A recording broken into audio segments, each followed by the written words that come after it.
नमस्कार दोस्तों, आप सभी का स्वागत है हमारे YouTube चैनल धृति की दास्तान में। और मैं हूँ आपकी प्यारी दोस्तों मधु, और आज लेकर आई हूँ तू मेरी खामोशी समझता है का एपिसोड 3।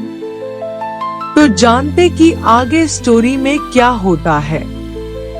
तो चलिए शुरू करते हैं आज की आगे की कहानी। एपिसोड 3, सच जो सालों तक छुपा रहा। कभी कभी जिंदगी में खामोशियां इतनी गहरी होती है कि जब वो टूटती है तो उनके अंदर छिपा हुआ सच दिल को झकझोर देता है। आरव और सना दोनों सालों बाद फिर एक छत पर खड़े थे, लेकिन इस बार उनके बीच न गलतफहमियां थी न शिकायतें। बस एक डर था उस सच का जो अभी सामने आना बाकी था। एनजीओ की छत, रात का समय, हल्की हवा और चांदनी। सना धीरे कांपती आवाज में, आरव, एक बात पूछूं? आरव गंभीर होकर, तुम्हें हक है सना, सब पूछने का, हर जवाब जानने का। मैं अब और नहीं छुपाऊंगा कुछ। सना, उस रात जब मैं तुम्हारे बिना सब कुछ छोड़कर चली गई थी, क्या तुम मेरे लिए आए थे? आरव आंखें नम मगर आवाज ठहराव भरी। हाँ सना, मैं आया था, लेकिन तब तक बहुत देर हो चुकी थी। तुम्हारे पापा ने मुझसे मिलने नहीं दिया, और फिर तुम्हारी शादी की खबर सुनी, टूट गया था मैं। सना सन्नाटे में, पर मैंने तो शादी नहीं की आरव।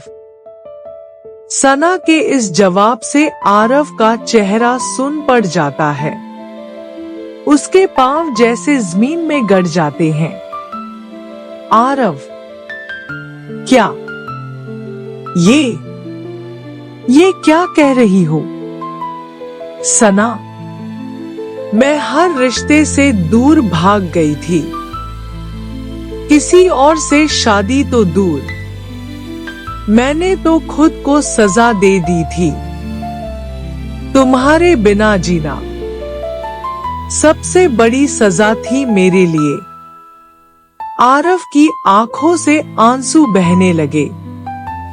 एक ऐसा सच जो दोनों के सीने में सालों से जल रहा था, अब बाहर आ चुका था।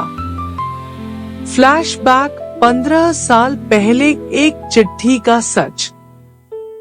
सना ने उस रात एक चिट्ठी लिखी थी आरव के नाम, लेकिन वो चिट्ठी कभी आरव तक पहुंची ही नहीं।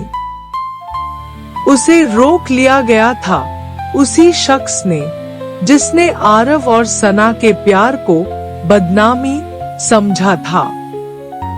सना वॉइस ओवर, मुझे नहीं पता था कि तुम्हें वो चिट्ठी नहीं मिली।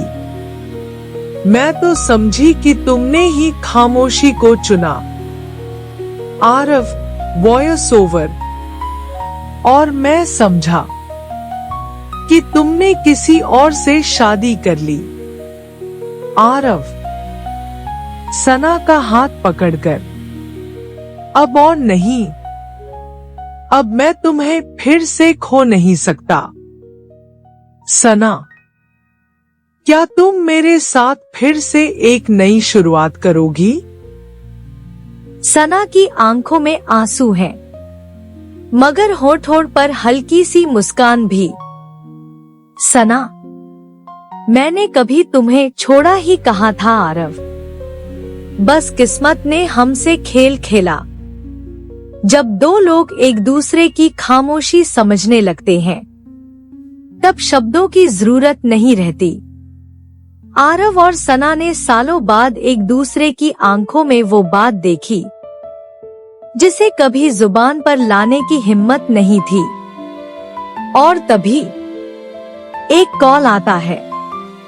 आरव का फोन बजता है और उस कॉल के बाद कहानी एक नए मोड़ पर आ जाती है। फोन पर आवाज, सर, हमें आपके एनजीओ से जुड़ा एक बड़ा पेपर मिला है। वो आदमी जिसने सालों पहले आरवसना को अलग किया था, उसी के दस्तखत हैं इसमें। क्या अब सना और आरव उस शख्स को पहचान पाएंगे जिसने उनकी मोहब्बत के साल छीन लिए? क्या अब वो इंसाफ पाएंगे?